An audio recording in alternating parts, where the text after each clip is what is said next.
Next up is the invincible and legendary Mr. Andy Plesser, and so excited for him to join us. So Andy was the gentleman that was kind enough to ask me to be part of today's broadcast because I wasn't at NAB, and I've talked to Andy before on screen. So now the roles are reversed, and I'm not sure that I can do right by him and do as well as he does, but I'm going to do my best. A tough job, but you've done an amazing job, Ashley. Thanks, Andy. Thanks so much. It's really been an outstanding show. Thanks. How's NAB going for you? Has it been productive? NAB has been extremely productive, and I think for me, covering online video, it's a very exciting time, and I've been speaking to a bunch of people from Bright Cove and Ooyala and Adobe and Microsoft, and everything has just changed in the last year or so with the with devices, with iPads, with connected TVs. It's not like the old days where it was just have a nice flash player on your web page and you are good. Everything's changed.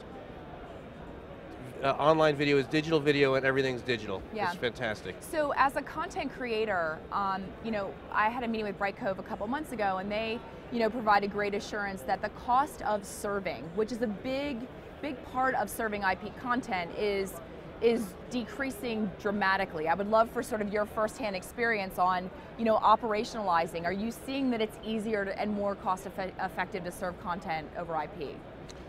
Well, I think it's not necessarily getting cheaper. In fact, with level 3 out of the game, I think pricing is actually going to be going up. Okay. That's the word I have on the floor here, speaking to people at Limelight and some other places. So I think there's a huge demand, and I think that the content delivery networks are in a very strong position.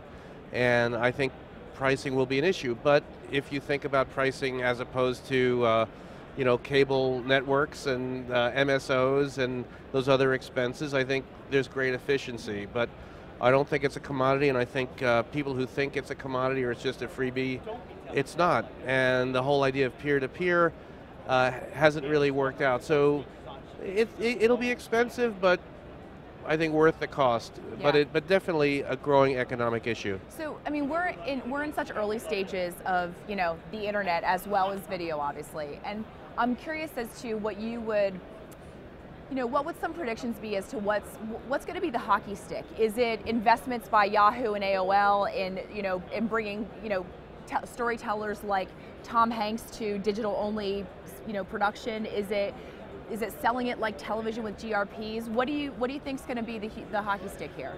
I think the big breakthrough that I believe the original video is a very important thing, and it's going to grow. But I believe that there's a realization on Madison Avenue that scale is important and GRPs are important. And I think that Nielsen and ComScore, but particularly the Nielsen Initiative, have really created the methodology around GRP about the reach of online video, and for the video buyers, the media buyers at the ad agencies, they get it. So I think they flipped the switch. So I think the pervasiveness of GRP as a metric for video, even though there's so much more to it, as you and I know, it's now buying scale and advertisers are ready. That's big. That begs a really good question of someone from the agency world, right? So who's going to buy online video? Is it going to be the TV agencies, or is it going to be the digital buyers? Well, I think the TV agencies are really stepping up to the plate in a huge way. And I interviewed, actually 24/7 Media, which is really more of a digital shop, but on all the digital they're getting 80% of their RFPs have video component. I also know that at big ad agencies and media agencies, all the TV buyers are learning about video buying. They are. It's like all changing. Well, you're right. It's interesting. The analogy, I think, a year ago was that the print buyers were suggesting that they should own the tablet because tablet was the magazine of modern times, right?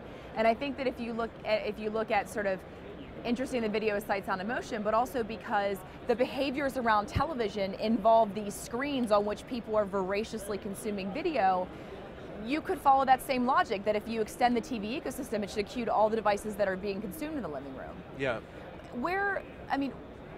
If you were sort of sitting, as a curator of content, what type of content do you think is, where would you place your bets as far as investing that is going to have the most fertile soil to grow and drive audience online versus linear broadcast that's better served to grow online? Yes, valuable archives, valuable entertainment material that's sort of in the can that hasn't really been monetized yet. And I think that there's going to be a lot of opportunities around paid scenarios, around niche content, but primarily entertainment, but very well produced self-help and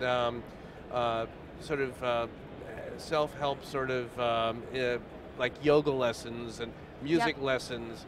And also a lot of great theatrical stuff and entertainment stuff and art stuff that hasn't been surfaced up. Okay. That's going to be a big area. It may not be for advertising, but I think we'll see a lot on the and ad dollars go where eyeballs That's are, right? So thank you, Andy. Well, I want to say I wanted to say thanks to Ashley for helping out, and it's been a fantastic show, and it's great to have you helping out with BTV. It's been my privilege. And it's been a good show, and I wanted to say a special thanks to my friend Max Hout, who's the founder and CEO of Livestream, who's been a great supporter of BTV, and he invited us to do the show today. So to the whole staff of Livestream, you guys rock. We love you guys. Bravo, thanks and guys. Thank you so much.